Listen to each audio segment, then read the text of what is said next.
Hi friends, welcome to social team பத்து channel. எல்லோரும் எப்படி இருக்கீங்க? நல்லா இருக்கீங்களா? சோஷியல் டீம் பத்து சேனலில் 2 வாரத்துக்கு மேலே ஆகிடுச்சிங்க வீடியோ போட்டு. கொஞ்சம் டைம் இல்லை, இந்த வார்த்தையை சொல்லக்கூடாது. ஒரு யூடியூபருக்கு வந்து டைம் இல்லைன்றதே இருக்கக்கூடாது. கண்டினியூஸாக வீடியோ போட்டுகிட்டே இருக்கணும், சப்ஸ்கிரைபர்ஸை வந்து சாட்டிஸ்ஃபைட் பண்ணிகிட்ருக்கணும். என்ன பண்ணுறது ஃப்ரெண்ட்ஸ், உங்களுக்கு தெரியும் க்ளவுட்ஸ் கிச்சன் ஆரம்பிச்சிருக்கேன். என்னால் வந்து டக்குன்னு வீடியோ எடுத்து போட முடியல. இத்தனைக்கும் க்ளவுட்ஸ் கிச்சனில் டெய்லி ஒரு வெரைட்டிஸ் ஏதாவது ஆர்டர் போயிட்டு தான் இருக்குது. என்னால் டக்குன்னு எடுத்து அதை வீடியோ எடுத்து போட முடியல அந்த பரபரப்பில். ஸோ பக்கத்து வீட்டிலேருந்து எனக்கு பலாப்பழமும் பலாக்காயும் வந்தது ஃப்ரெண்ட்ஸ். அதை பார்த்த உடனே எனக்கு நம்ம சப்ஸ்கிரைபர்ஸ்க்கு ஒரு பாயசத்தை போட்டுடலாம் அப்படின்னு தோணுச்சு.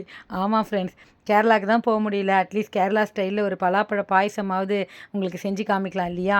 அதனால தான் இதை நான் ரெடி பண்ணுறேன். ஜவ்வரிசி பலாப்பழத்தை வச்சு தான் நான் இப்போ ஒரு பாயசம் செய்ய போகிறேன். ஒரு 2 கப் ஜவ்வரிசி நான் ஆல்ரெடி ஊற வச்சுருக்கேன் ஃப்ரெண்ட்ஸ். ஜவ்வரிசி எல்லாத்துக்கும் யூஸ் ஆகும். ஆல்ரெடி ஜவ்வரிசி ஒரு குளு உருண்டை ஒன்று போட்டிருப்பேன், அதையும் பாருங்கள். இந்த வெயிலுக்கு ரொம்ப நல்லாயிருக்கும். ஜவ்வரிசியை ஒரு 1 ஹவர் ஊற வச்சுக்கோங்க, அதை வேக வச்சுக்கோங்க ஃப்ரெண்ட்ஸ். இந்த பலாப்பழத்தை சீடு எடுத்து பொடியாக நறுக்கிக்கோங்க. பலாப்பழம் இனிப்பு எப்படி இருக்குதுன்னு பார்த்துக்கோங்க. இது ரொம்ப இனிப்பாக இருந்தது ஃப்ரெண்ட்ஸ். இன்னொன்று என்னென்னா, பலாப்பழத்தை நறுக்கும்போது கையில் எண்ணெய் தட வேண்டி தான் நறுக்குவாங்க. அப்போ அந்த எண்ணெய் பிசு இருக்கும். அதனால் லைட்டாக ஒரு அலசிக்கோங்க. லைட்டான வெதுப்பான தண்ணியில் சும்மா லைட்டாக அந்த எண்ணெய் பிசு போக இந்த மாதிரி பொடியாக நறுக்கி வச்சுக்கோங்க ஃப்ரெண்ட்ஸ். சூப்பரான பலாப்பழ பாயசத்தை இப்போ ரெடி பண்ணிடலாம். ரொம்ப சிம்பிள். நான் ஜவ்வரிசி ஆல்ரெடி வேக வச்சிட்டேன். அப்படியே ஒரு ஊற வச்சு வேக வைக்கிறதுனால டக்குன்னு வெந்துடும். ஒரு 4-5 சீடு இருந்தது. குழம்பு வச்சோன்னா இதை வேக வச்சு போட்டுக்கலாம் அப்படின்னு சொல்லிட்டு. வெல்லம் எடுத்துக்கோங்க. இந்த பலாப்பழம் எவ்வளோ இனிப்பாக இருக்கோ அதுக்கு ஏற்ற அளவுக்கு நம்ம வெல்லம் எடுத்துக்கலாம். நான் மண்டை வெல்லம், அதாவது பாகு வெல்லம்னு சொல்லுவாங்க இல்லையா, அது ஒரு கட்டி எடுத்துட்டு நல்லா உடச்சிக்கிட்டேன் ஃப்ரெண்ட்ஸ். பலாப்பழ பாயசம் ரொம்ப டேஸ்ட்டாக இருக்கும். கேரளா ஸ்பெஷலு சக்கை பாயசம்னு சொல்லுவாங்க. அந்த ஊரில் இந்த சக்கைன்னு தானே சொல்லுவாங்க. நாகர்கோவில் சைடில், அந்த கேரளா கன்னியாகுமரி இங்கெல்லாம் இது சக்கைன்னு சொல்லுவாங்க பலாப்பழத்தை. நான் நல்லா மண்டை வெல்லத்தை உடச்சிண்டு ஒரு பவுலில் போட்டு வெந்நீர் கொதிக்க வைக்கலாம். அதாவது பச்சை தண்ணி கொஞ்சம் விட்டு நம்ம வெல்லத்தை கரைச்சிக்கலாம் ஃப்ரெண்ட்ஸ். பாகுப்பதெல்லாம் தேவையில்லை. நான் இந்த பலாப்பழம் கிட்டத்தட்ட ஒரு 15 சொலை இருக்கும் எடுத்துட்டுருக்கேன். அதுக்கு எனக்கு ஒரு 100 கிராம் வெல்லம் தேவைப்பட்டது ஃப்ரெண்ட்ஸ். ஏன்னா பலாப்பழம் இனிப்பாக தான் இருந்தது. நம்ம விருப்பம்தான், எவ்வளோ வேணாலும் இனிப்பு தேவையோ அதை போட்டுக்கலாம். அதுக்கப்புறம் அது கொஞ்சம் நேரம் கொதிக்கட்டும். ஆல்ரெடி ஜவ்வரிசி வெந்துட்டுருக்கு. இப்போ இந்த வெல்லமும் கொஞ்சம் கொதிக்கட்டும். அதுக்குள்ளே நம்ம தேங்காவை இந்த மாதிரி சில்லு எடுத்துக்கலாம். ஒரு அரை மூடி தேங்காய் இருந்தால் ரொம்ப நல்லாயிருக்கும். சில பேர் வந்து தேங்காவை பால் எடுத்து ஊற்றுவாங்க. நம்ம பாலெல்லாம் எடுத்து ஊற்ற வேண்டாம் ஃப்ரெண்ட்ஸ். அப்படியே அரைச்சி கொட்டிக்கலாம். ஏன் அப்படின்னா, இந்த பலாப்பழம் வெல்லம் தேங்காய் அரைச்சி கொட்டினது, அந்த தேங்காய் அப்படியே மாட்டும். அது ரொம்ப நல்லாயிருக்கும் வாய்க்கு. நம்ம பால் மட்டும் ஊற்றினோன்னு வச்சுக்கோங்களேன், அந்த தேங்காய் பால் வந்து வெல்லத்தோடு மிக்ஸ் ஆகிட்டு இருக்கும். அதனால் நான் என்ன பண்ணுறேன்னா, அப்படியே அரைச்சி போடுறேன். ஏலக்காய் மட்டும் ஒரு 3 ஏலக்காய் இதோடு சேர்த்துக்கிட்டேன். நல்லா மிக்சியில் மைய அரைச்சிக்கோங்க. அவ்வளோதான் ஃப்ரெண்ட்ஸ், பாயசம் இப்போ ரெடியாக போகுது. இப்போ பலாப்பழத்துக்கு பாயசத்துக்கு வெல்லம் கரைச்சி ரெடியாக இருக்குது. இதை வந்து கொஞ்சமாக சூடு பண்ணி கொதிக்க வச்சுருக்கேன். பாருங்கள், ஜவ்வரிசி நல்லா வெந்துருச்சு. கண்ணாடி மாதிரி ஜவ்வரிசி வெந்துருச்சு. நான் வந்து 15 சொலைக்கு வந்து 100 கிராம் போல் ஜவ்வரிசி எடுத்துக்கிட்டேன் ஃப்ரெண்ட்ஸ்.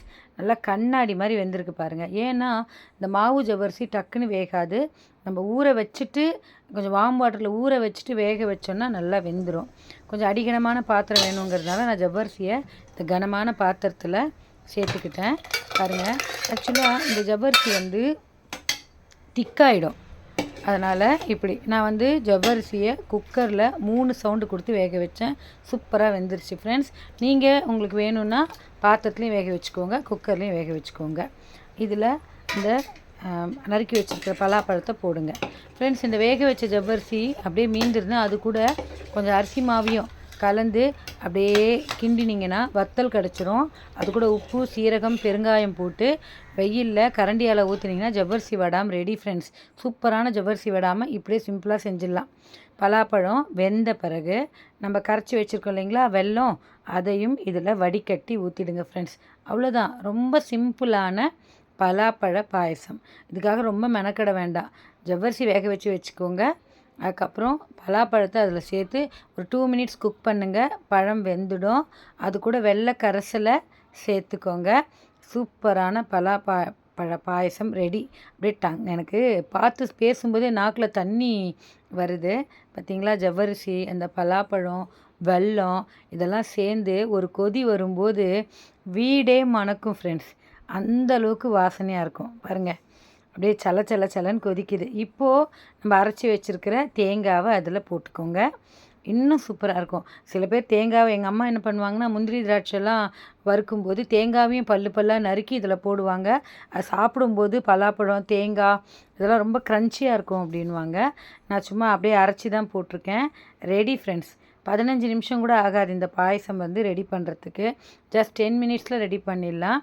இதில் முந்திரி, திராட்சை எல்லாத்தையும் இப்போ நம்ம வறுத்து கொட்டிக்கலாம் ஃப்ரெண்ட்ஸ். நான் வீட்டில் நானே வீடியோ எடுத்து போடுவேன். அதனால் எனக்கு எப்போ டைம் கிடைக்குதோ அப்போ தான் நான் வீடியோ எடுத்து போட முடியும். ஏன்னா இதுக்குன்னு டைம்லாம் வச்சுருக்க மாட்டேன். கரெக்டான ஷெட்யூல் பண்ணி அந்த மாதிரிலாம் என்னால் போட முடியலை. அது மாதிரி எடிட்டிங்கும் இப்போ நானே தான் பண்ணி போடுறேன். ஏன்னா ஐஷு ரொம்ப பிஸியாக இருக்காங்க. ஆஸ் எடிட்டராக அவங்களும் ரொம்ப பிஸியாக இருக்காங்க. அவங்களுடைய ஒர்க்கு அந்த எடிட்டிங்கில் அவங்க பிஸியாக இருக்கிறதுனால யூடியூப் எடிட்டிங் என்னது தான். சில பல ஷேக்கிங்ஸு, சில எடிட்டில் சிலதெல்லாம் விட்டுருக்கேன். அதை நான் பேக் வாய்ஸ் கொடுக்கும்போது தான் எனக்கு தெரியுது. இதெல்லாம் நான் அடுத்த வர வீடியோக்களில் நான் கரெக்ட் பண்ணிக்கிறேன் ஃப்ரெண்ட்ஸ். மறந்துட்டேன், ஒரு சிட்டிக்கு உப்பு போட்டுக்கோங்க, அப்போ இன்னும் டேஸ்ட்டாக இருக்கும். ஸோ மறக்காமல் சோஷியல் டீம் பத்து சேனலோடைய எல்லா வீடியோவையும் பாருங்கள். உங்களுக்கு கண்டிப்பாக பிடிக்கும். கமெண்ட் பண்ணுங்கள், லைக் பண்ணுங்கள். வாட்ச் ஹவர்ஸ் குறைஞ்சிருச்சு ஃப்ரெண்ட்ஸ். அதை இன்க்ரீஸ் பண்ணுறதுக்கு நான் திரும்பவும் வீடியோ போட ஆரம்பிச்சிருக்கேன். ஸோ என் வீடியோ எல்லாத்தையும் பார்த்துட்டு சப்ஸ்கிரைப் பண்ணுங்கள், லைக் பண்ணுங்கள், ஷேர் பண்ணுங்கள், கமெண்ட் பண்ணுங்கள். அதுக்கப்புறம் வாட்ச் ஹவர்ஸ் இன்க்ரீஸ் பண்ணுறதுக்கு வீடியோ ஸ்கிப் பண்ணாமல் ஃபுல் வீடியோவையும் பாருங்கள். உங்களுக்கு ஏதாவது சஜஷன் சொல்லணும் அப்படின்னா சொல்லுங்கள், நான் கரெக்ட் பண்ணிக்கிறேன் ஃப்ரெண்ட்ஸ். எப்படி இருக்குது பலாப்பழ பாயசம் பவுலில் வச்சு உங்களுக்கு நான் சர்வ் பண்ணியிருக்கேன். இதை நான் டேஸ்ட் பண்ணுறேன். இதில் நான் பாதாம், முந்திரி, திராட்சை எல்லாமே போட்டிருக்கேன் ஃப்ரெண்ட்ஸ். நீங்கள் ட்ரை பண்ணிவிட்டு சொல்லுங்கள். பாய்.